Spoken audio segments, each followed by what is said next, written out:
Okay. I think I see Lewis. I think we're ready to go. Hi. My name is Alex Boehm. I'm with the Utah Transit Authority, and we are getting ready to start the session entitled "The Science of Connected Thriving Communities." Let's see. And I'm assuming everybody can see the screen, and I want to start by thanking our event sponsors, without which we could not make this possible. So thanks to all our sponsors.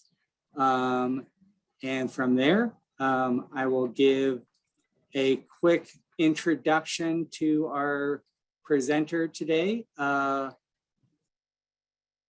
Louis Aloro is our facilitator from the WellBeing Lab, and Louis is a social entrepreneur creating and facilitating evidence-based learning experiences, helping teams dig deeper and reach higher. His passion is in helping regional counties, cities, and campuses build a well-being coalitions that align and integrate a shared vision and collective actions that change conversations and behaviors at scale.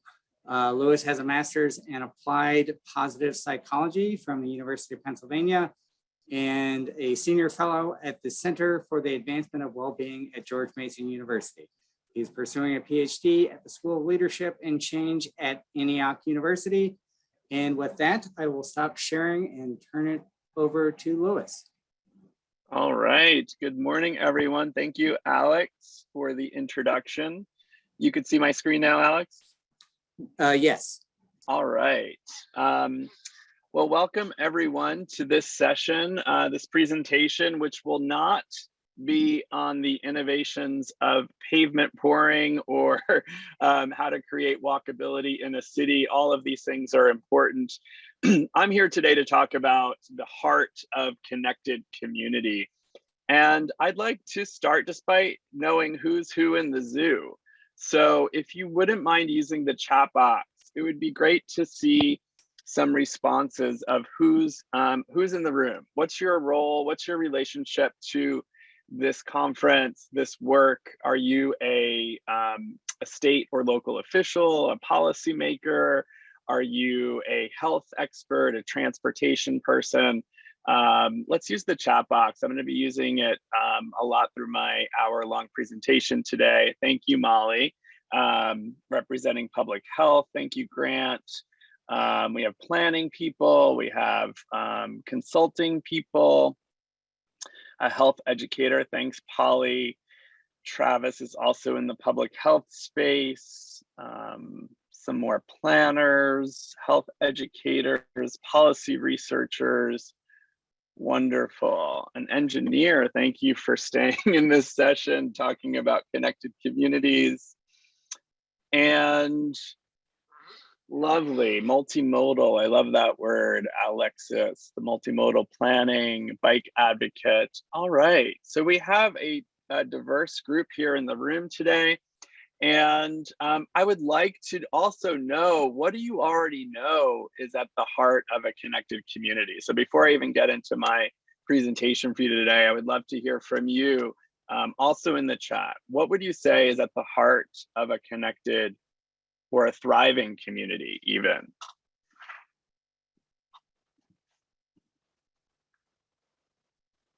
People, thank you, Hugh. Yes, I love how Elizabeth said yesterday, we're moving people, not cars, right? Trust and perceived safety, right? There's physical safety. Today, I'm going to be talking a little bit about psychological safety and what that entails. Positive chance encounters. I love that, Shauna, right? Collisions that bring people together outside, Jared says. Walking, Sean says. With fun places to hang out and be, right? The commons. Our ancestors loved the commons and having those places to gather. A shared social identity, Cassidy says, and the importance of placemaking, right? And having that shared identity, collaboration. And I'm going to be making a case for collaboration today across communities that are connected and also thriving in terms of well-being. So thank you. Shared belonging, cultural relevancy, and maybe even cultural competency, I would say, you know, not just the awareness of, but creating the conditions for equity and inclusion. So thank you so much for participating. I want this to be participative, and also, you know, your questions are also going to help guide this session. My objectives are really to help expand your conceptualization and even operationalization of the quality of life framework. Also to prioritize well-being and to think about how we might do that, and to understand what's working, where there might be some struggle, and what's possible for well-being in your communities and even this community. We're going to end the session today with a bit of a learning loop that I'll present to you on how to reflect and assess what's currently happening. So thank you for being here. I have 3 points I want to share with you today. The first is really to think about quality of life, right? Something that you're already doing and investing in. And when I think back to the late 1960s, when the DOT came to be, was formed, was born, the department was formed to ensure a fast, efficient, accessible, and convenient transportation system that meets our vital national interests and enhances the quality of life of our people. So you're in the quality of life business by thinking about these issues of multimodal transportation. So of course, to improve mobility, but also to facilitate community. And I see that in some of your responses here about what's at the heart of a thriving community and improving the health and quality of life of people.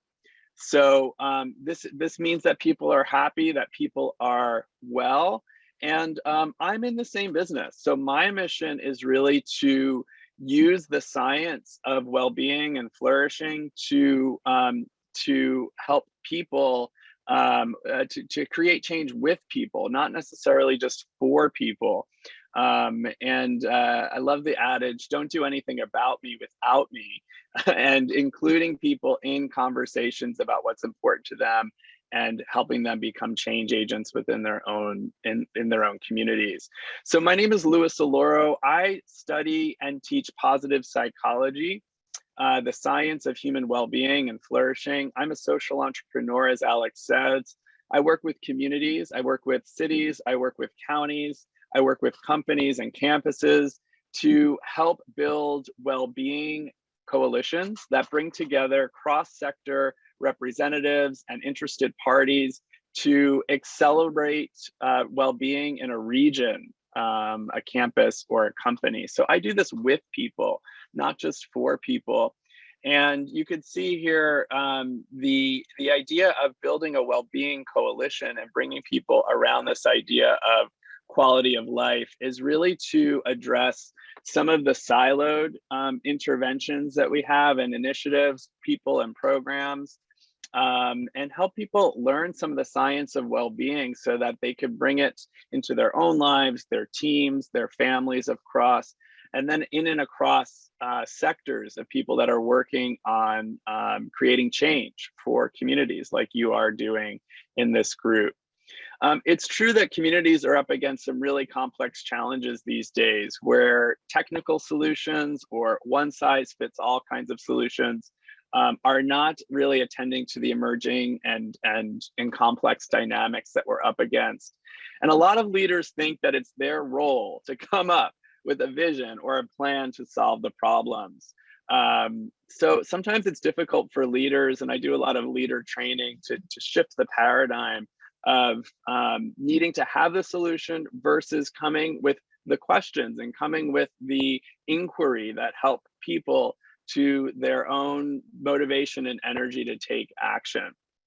So here's just an example of what happens in a community that prioritizes well-being as a way of building a shared literacy and language, a shared toolbox, and then distributing leadership around bringing what they've learned back into the community. So this is the outcome of 50 people taking a 6-month certificate of applied positive psychology, which I'll share a little bit more about what that includes in a little while in terms of the pieces of that puzzle. But I just want to show you some of the outcomes here of what happens when you help people build this literacy and language around well-being, and then give them some space and some coaching and support, a call to action to bring it back within their spheres of influence. You get across an entire community all sorts of interventions that happen that help people be a part of creating a different type of culture.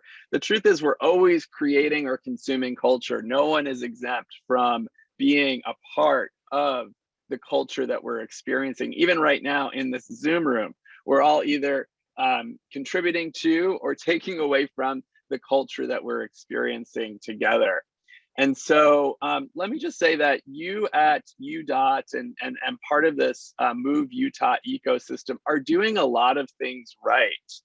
You are prioritizing active movement and traveling lives. I love that. You are data focused. You are, with little or low margin of error, able to model traffic, for example, and use data wisely. You're incorporating social determinants of health. So thank you for doing that. These are the conditions in our communities where people live and learn and work and play that really do affect our quality of life.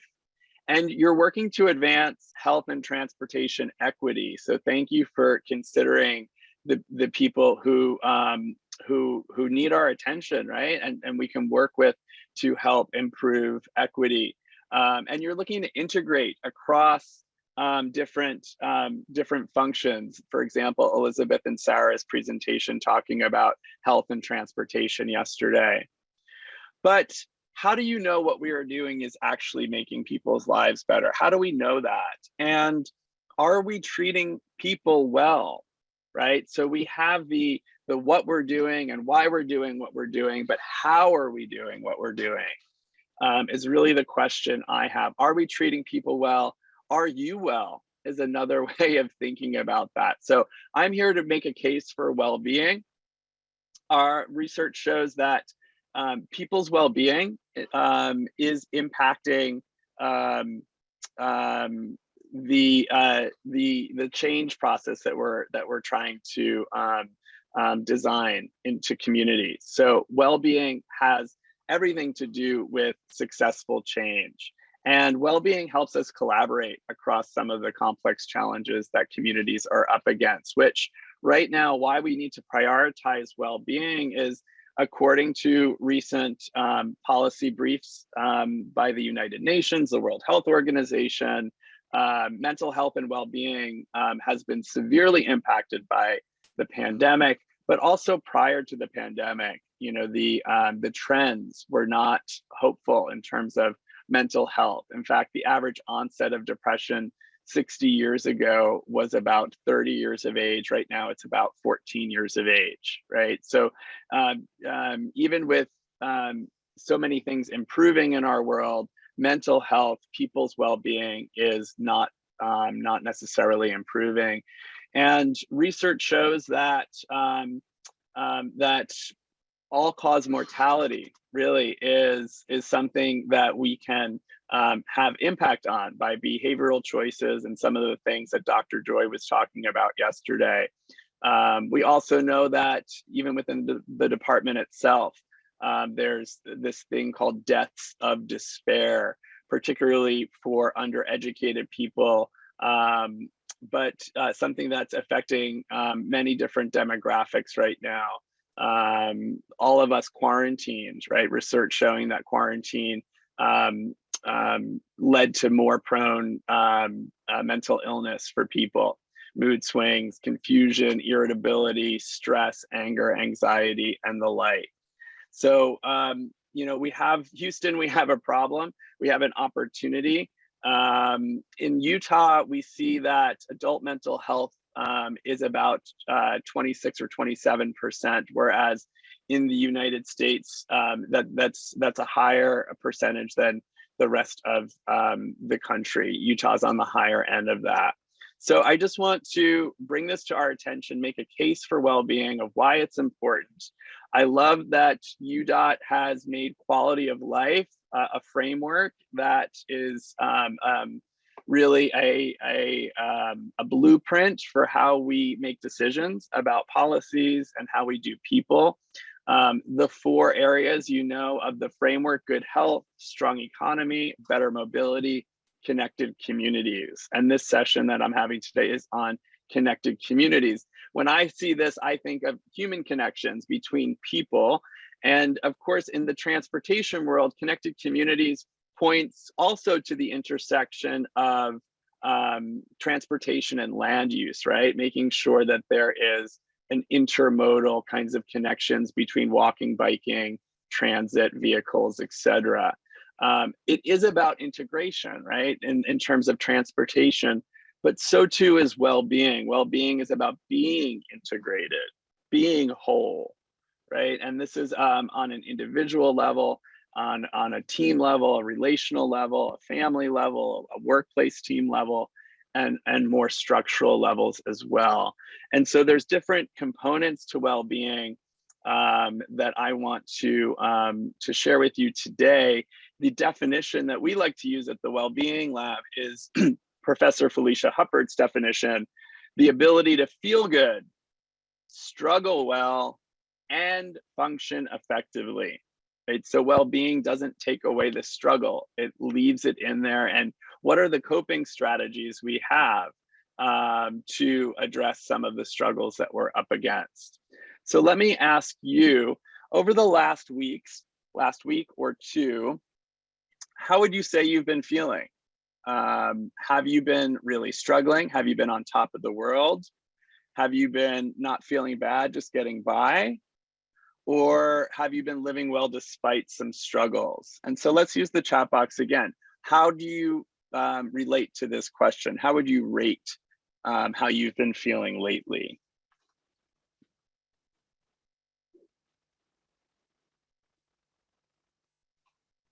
Thanks, Marla. Thanks, Angelo. Thanks, David.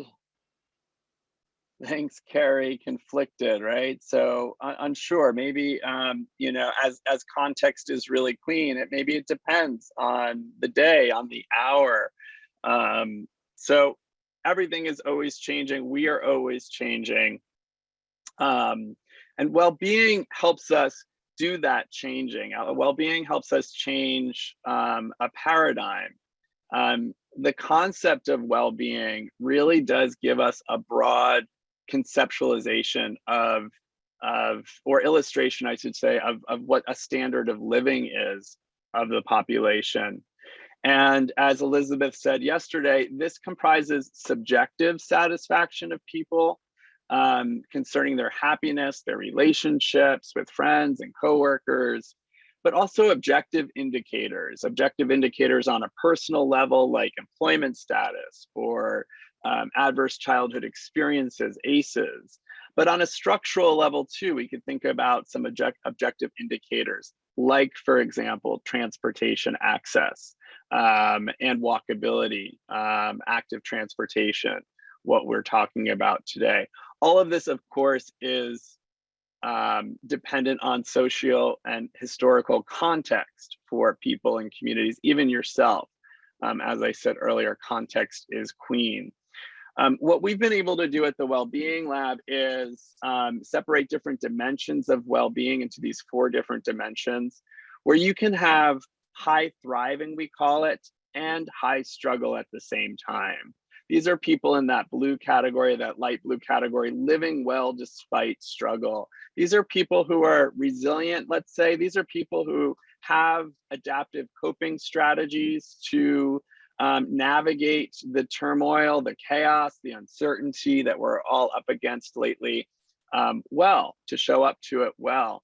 The people who are not feeling bad, just getting by, are folks that might be able to move up into that upper left-hand quadrant with some of the tools and strategies, skills and strengths that they might be able to apply to the struggle in their lives. Now, we asked a lot of you in preparation of coming today to take the PERMA Wellbeing Survey, which is free for individuals to take at our website and a low subscription cost for organizations that want to get some reporting like this to see, hey, what's going on in our community here. And we had about 20% of the conference attendees take the survey. So, we don't have a full representation, but we have part representation. And you can see here what it looks like in this snapshot, this contextual snapshot here, compared to the general population, which you see on the right. And it's normal for well-being to ebb and flow, right? So we wouldn't want to have constant increasing well-being, but to see it as something that's changeable, that's something that we can influence. And why we would want to influence it is really to show up to some of these challenges, the challenges of the pandemic, but the challenges that were here before the pandemic as well. Maybe the pandemic shone a light on some of the challenges that our communities are up against. I like this study because it just really helps us see that, there is a post-traumatic growth that is possible in stressful conditions, that people don't just bounce back from stressful conditions, people can bounce forward from stressful conditions, and to use it to accelerate ideas and projects and opportunities that can really be a win-win for individuals, for neighborhoods, for entire cities and regions, post-traumatic growth. It's also, correlated to lots of workplace outcomes that we're interested in. Well-being is related to innovation and creativity. It's related to people being engaged with their work, showing up, having less presenteeism, right? People who are showing up to be people who are presenteeism is this idea that people are showing up to their workplaces, but they're not really there. They're thinking about where they might be instead. Well-being helps people be more engaged with their work, less burnt out, and all sorts of workplace outcomes. There are some studies that show the connection between transportation and well-being, and I just pulled some of them here. But well-being being a greater catch-all to talk about being well.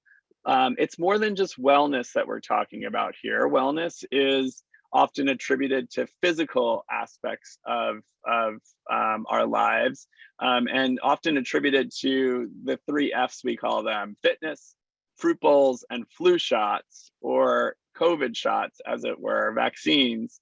But well-being is a greater catch-all that I want to help you understand now in relationship to my mentor and teacher's framework, Martin Seligman. Martin Seligman is one of the most influential living psychologists, I would say, in the world today, former president of the American Psychological Association. Got his start back in the 70s and 80s studying depression, like most psychologists, and learned helplessness was something that he was known for, studying how people show up to adverse conditions.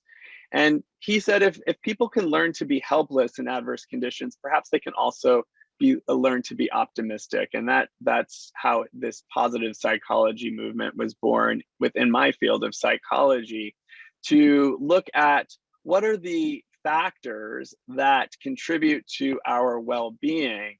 And just like the dashboard of a plane, or maybe more relevant to you is to think about the dashboard in your car, where you have a gas indicator, you have an engine indicator, and together those show something about the functioning of your car better than they do separately.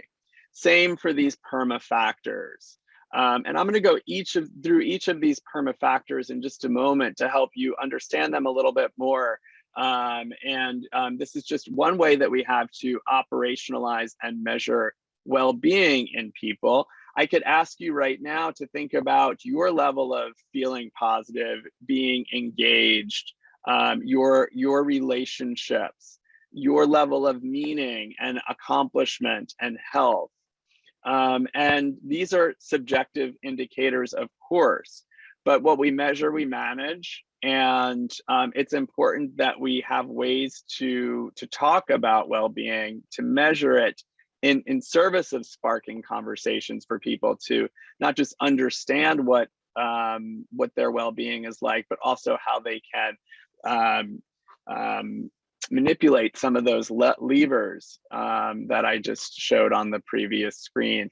This is what it looked like across this community in the snapshot we took over the past couple of weeks. Interesting to me here that positive emotion seems to be the lowest hanging fruit, perhaps, in terms of what we might be able to manipulate. And let me just tell you why it's important that we talk about heartfelt positivity and ways we can think about positive emotion. Positive emotion is really our ability to open up and see things from a broadened perspective. Research shows that people who are primed with positive emotion see more panoramically, they see more opportunity. And in eye tracking studies, we show this people's field of vision increases when they are feeling better. You can think of negative emotion as the ability to focus, to narrow and focus.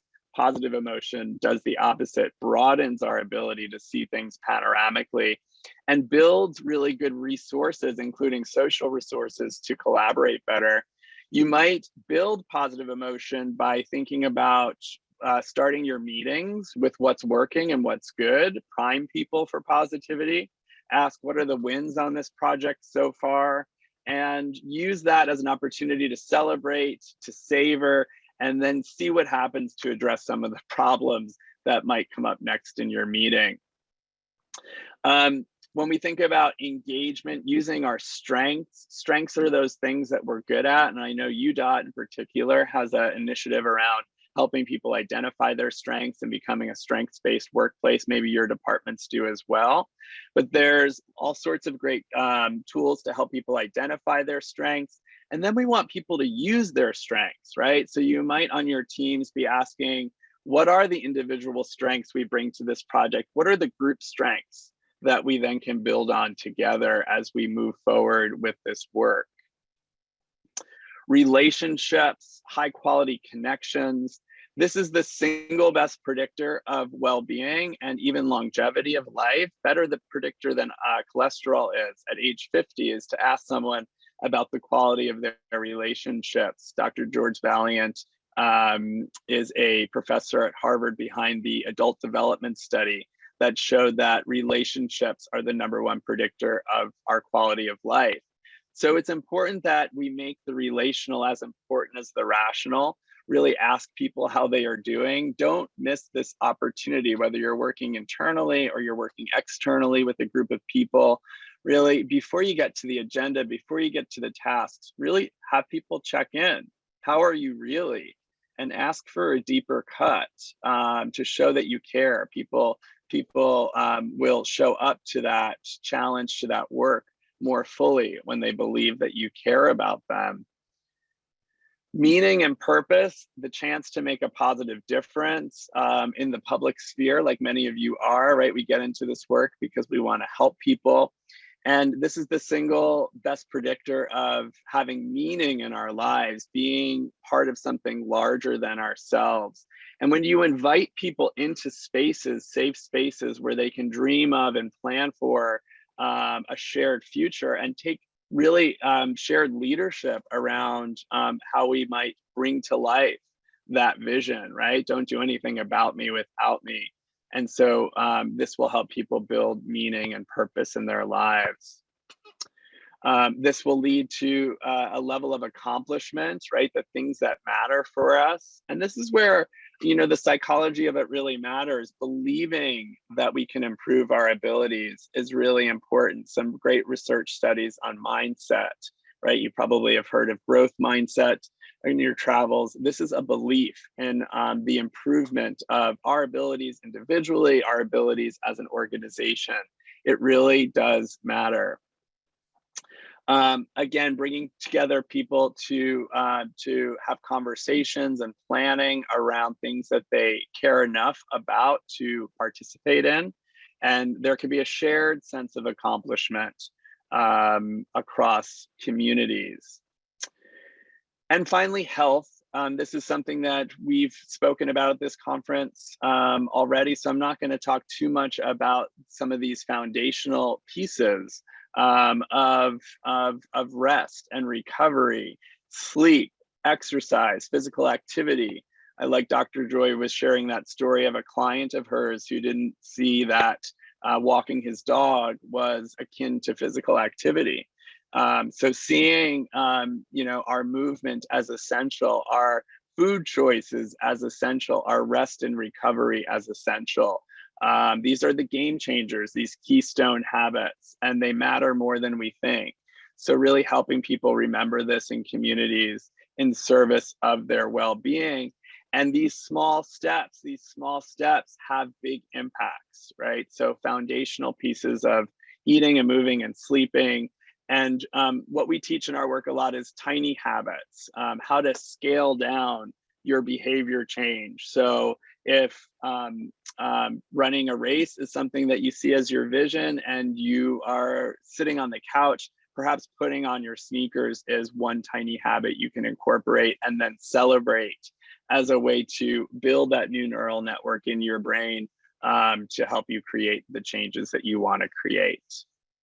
So you're already talking about quality of life. I really want to encourage you to prioritize well-being, and that was just a little taste of that.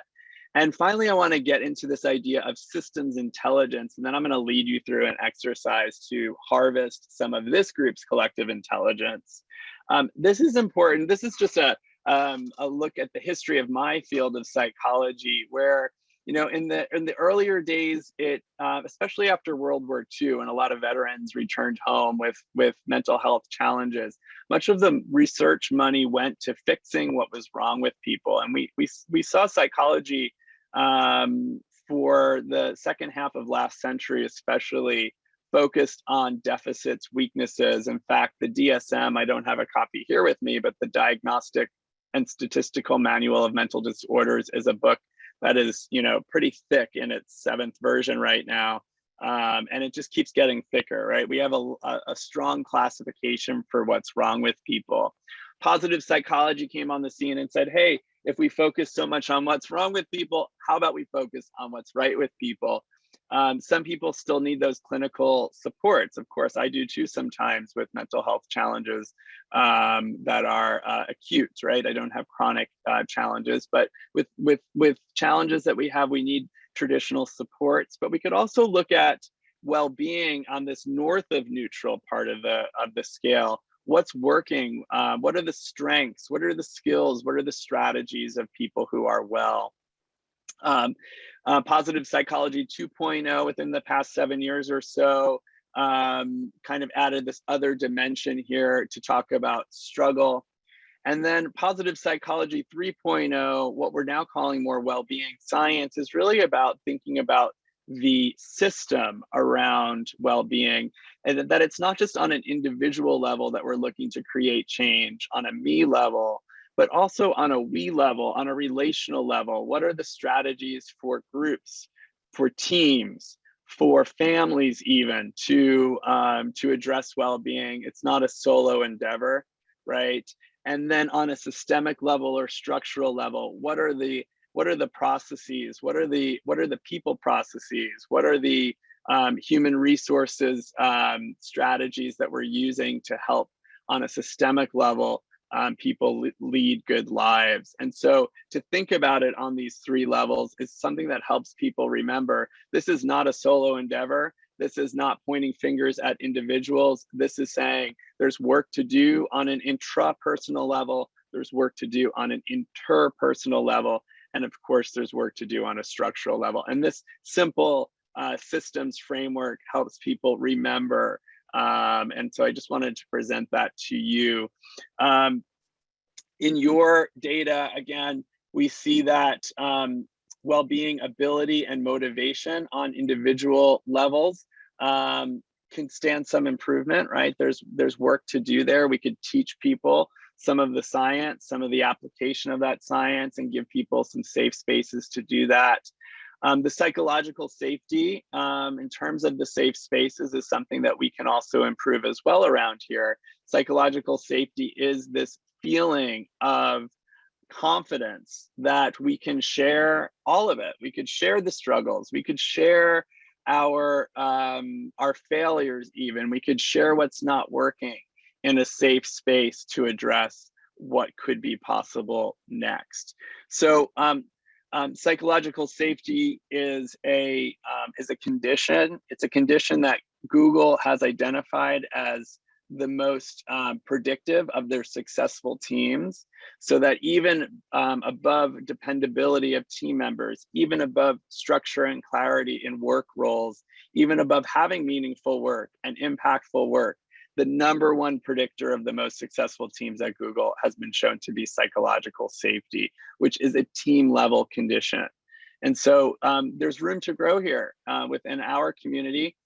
In building psychological safety, there's different types of psychological safety that have been identified in research.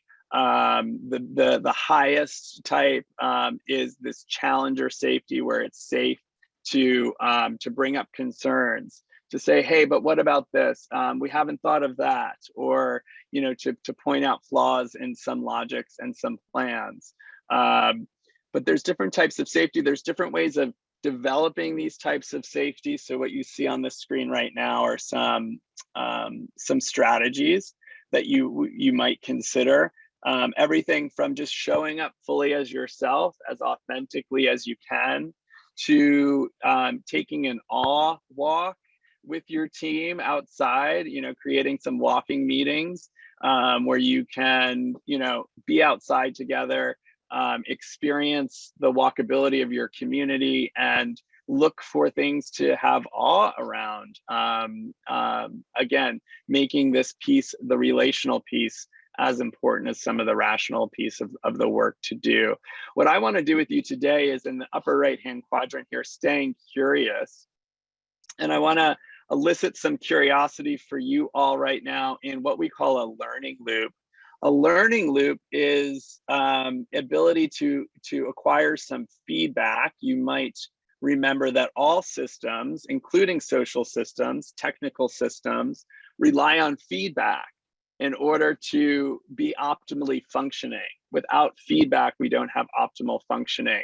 And so we are going to do this right now. We're actually going to sit in this assess quadrant for a minute. And I'm going to ask these questions of you to harness some of the collective intelligence of this group in terms of well-being, in terms of your community. Let's see in the chat for a few minutes. First, what is working well? I'm going to stop my share screen for a moment and just ask what's working well when it comes to well-being for you in your community. And let's see the diversity of responses we have. First, what's working well? And when you can think of your geographic community, you could also think of this community, this active mobility community. Thanks, Carrie. What's working well is interagency communications. 2 thumbs up for that as an indicator of what's working well. The emotional support, thanks, Heidi, that you're receiving. What else is working well? Oh yeah, laughter, Stephanie, is a sign of health and well-being in a community for sure. Are we laughing together? What else is working well? Grant says recentering. So maybe the ability to come back to center, right, when off, maybe even pivoting. We've all had to do a lot of pivoting over the past couple of years, changing of plans. Shauna mentions a shared vision. Eliana, hanging outside with neighbors and animals. Yeah, getting that vitamin N, that vitamin nature. There's something so rejuvenating about that for our well-being. Lots of research on that, on green space. Alicia says lots of family-oriented activities. So being with family and having a sacred space around that kind of ritual. May says saying hi and waving to one another. I love that, May. The 10-5 principle is one of my favorites. When someone's within 10 feet of you, make sure to acknowledge them with a wave or a smile. When someone's within 5 feet of you, make sure to say hello, right? There's another human being right there. Wendelin says we have regular events such as the one we associate and get better to know one another better. Yeah, so having space, right, to get to know your colleagues, get to know your coworkers, your friends at work, your colleagues. More flexibility with work schedule definitely is something that is good for our well-being, having that autonomy, right, having that choice and freedom and flexibility. Sean says, in your geographic community, a lot of interaction, neighbors outside, walking dogs, heading to the park. Yeah, when I think of our ancestors, my grandparents, our grandparents, for example, it's been brought to my attention that our grandparents were more front porch kind of people out in the front yard. Our generation has tend to kind of be back deck, back porch kind of people. So I'm glad to see, Sean, that people in your community are out in the front. So lots of great things, lots of things already working, right? So in the learning loop, we just start with what's already good, what's right, and what's working. And you can identify what some of the strengths are, what some of the conditions are, what some of the values are. Now, the second question in the learning loop, where are you struggling? Where are we struggling? You know, where's the struggle?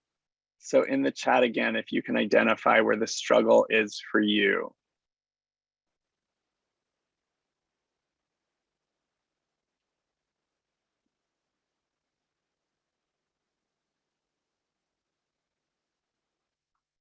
Yeah, the global context, right? The war and the affliction of harm on innocent people, right? So yes, the global context is looming for us. Thank you, Carrie.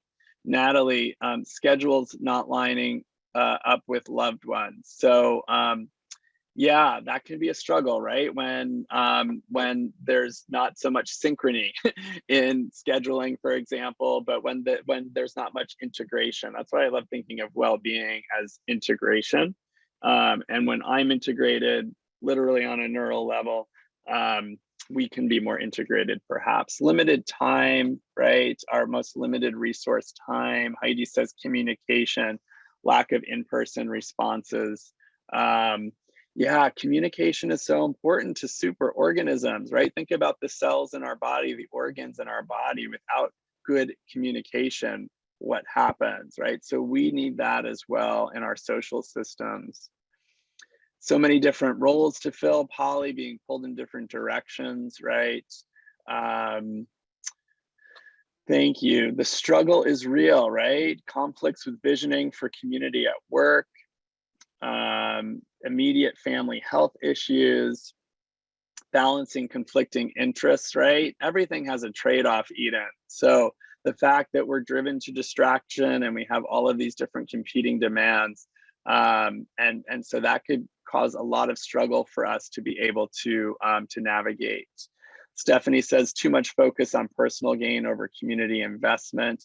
And again, I see this in some of my community work too, Stephanie, is the polarity between individual interest and group interest. And it's a both and in polarities, right? It's not that it's one or the other, that too much individual interest without enough group interest is where the tensions lie.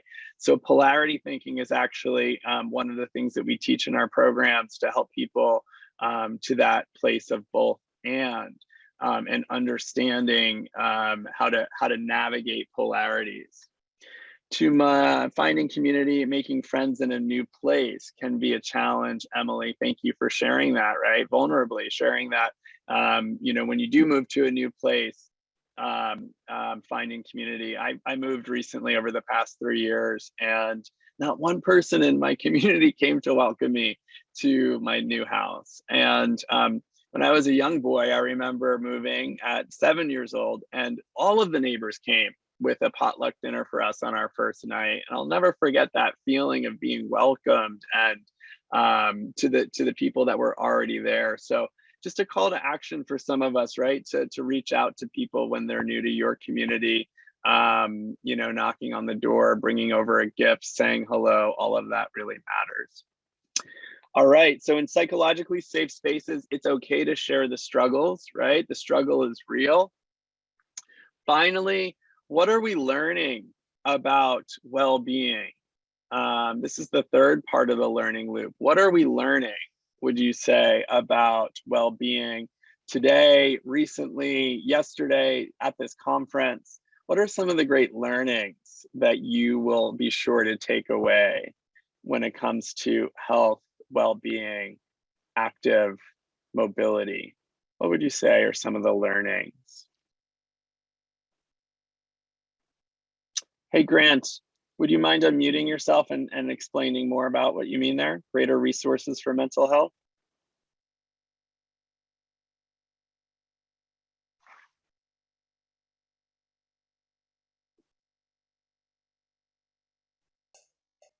There you go. Oh, Grant. Well, we'll move on. I'm not sure. Maybe you're having trouble with your audio. But what you might mean there are that there are great. I'm here. Sorry, I Okay. had to switch my mic. I think I've seen just with the pandemic and also even a little bit before the pandemic, there's been a greater awareness and recognition and an offering of resources for mental health, at least in my work, and then also just a greater awareness in the greater community. Yeah, an awareness of lessening the stigma around and creating and accessing the resources. There are so many great things out there to help support people. Thanks, Grant. Tylee says, I have to give time for me and not give all my free time to others, right? So without enough of my own well filled, I can hardly fill other people's wells, right? So it's not selfish. It's actually quite important that we prioritize our own well-being. Kyla, I love that too. All movement counts, right? Not the fidget factor is something I like to think of sometimes. And I wonder, you know, just in active mobility and transportation, a sign that reminds people to take the steps versus the escalator, and what that might do to your well-being, you know, what that might change in people's decision making to keep moving. Jared, I want to start walking Wednesday at my office. Sign me up, right? This is opportunity kind of for social emotional leaders like you to step up and invite people into a walking Wednesday, for example. Emily's talking about the conscious effort to build well-being, right? It doesn't just happen. And then the aggregate of 1% gains, all of the different all of the 1% that we could add do add up. David says constant and consistent positive reinforcement and promoting the well-being of others, right? Looking out for the well-being of other people, and maybe even asking, you know, yourselves as planners and as conveners of conversations in communities, how well are the people that are showing up to those conversations? Because the truth of the matter is, you all, you know, a version of this tragic story. The story is there's a 6-lane highway near a middle school that some students must cross to get to school. The DOT built a pedestrian bridge to make it easier and safer for those kids. Someone decided not to take the bridge, crossed the street, and was hit by a car, right, and died. So the community turns back to the DOT and says, fix it. And the DOT says, we already did what we thought was best in building the pedestrian bridge. So how do we engage diverse groups of interested parties to come together in a solution-focused conversation? And so I'm suggesting that you first make sure people are well. A well of your own well-being and group well-being and the community well-being makes it easier. We have less clogged arteries, literally, to address some of the shared, very complex challenges that many communities are up against. And when you bring a humble curiosity to that conversation, you ask the right questions, you invite and inquire versus a command and control approach.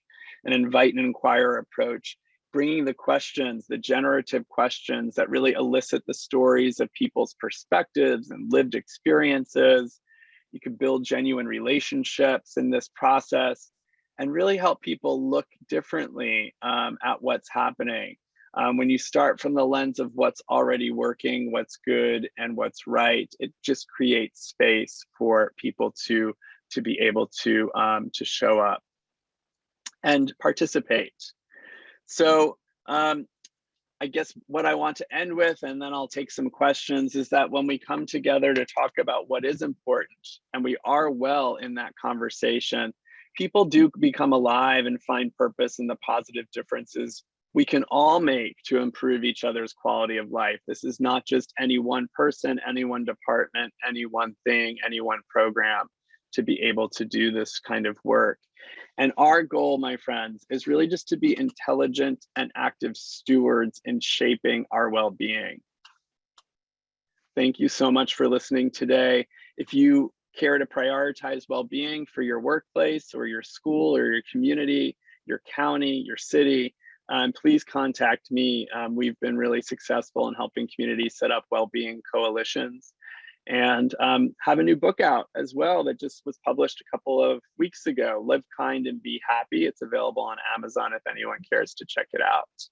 So thank you so much, Alex. I'm going to pass to you to see if there's any questions in the few minutes that we have remaining. Thanks, Louis. That was a fantastic presentation. I was taking notes. There's a lot of great information in there. Yeah, we'll open it up to questions. If anyone has a question, feel free to put it in the chat, and we can either read them out or unmute if we need additional clarification. One thing while we're waiting, we've kind of talked about that. All this seems so important right now, right? We have so much division that you hear about, or maybe it makes good news, but like how people cannot get along. And we have that. We have a lot of kind of complex things that we're trying to explain to the public in a limited time.